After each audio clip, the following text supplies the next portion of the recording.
تم بحمد الله تعالى وبفضله اليوم الموافق 28/5/2024 يوم الثلاثاء محافظة أسوان. وصلت مية رقم 53 صدقة جارية على روح المغفور لهما بإذن الله تعالى الحاجة أصفهان حامد شحاتة ووالدتها، اللهم ارحمهم واغفر لهما واجعل مثواهم جنة الفردوس الأعلى يا رب العالمين. اللهم اجعلها صدقة مقبولة واغفر لهما وارحمهم وادخلهم برحمتك في عبادك الصالحين من أصدقاء هبة متطوعة الخير، اللهم ارحمهم واغفر لهما واجعلها في ميزان حسناتهما. اللهم ابدلهم دارا خيرا من دارهما وأهلا خيرا من أهلهما واجعل مثواهم جنة الفردوس الأعلى واحشرهم مع نبيين الصديقين وأنزلهم منزل الشهداء. اللهم اجعل قبرهم روضة من رياض الجنة واسقيهم من حوض الكوثر من الرسول صلى الله عليه وسلم.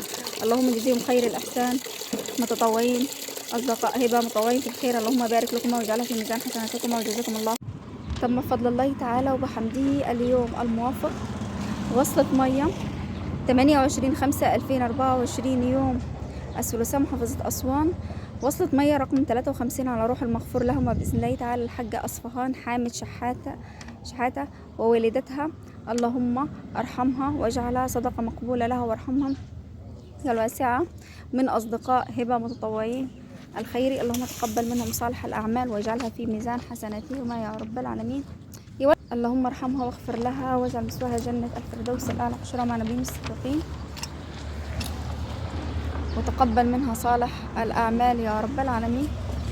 اللهم اجعل قبرها روضة من رياض الجنة وانزلها منزلة الشهداء يا رب العالمين. اللهم ارحمها واغفر لها واجعل مثواها جنة الفردوس الأعلى واسقيها من حوض الكوثر من الرسول صلى الله عليه وسلم وجزاها الله خير.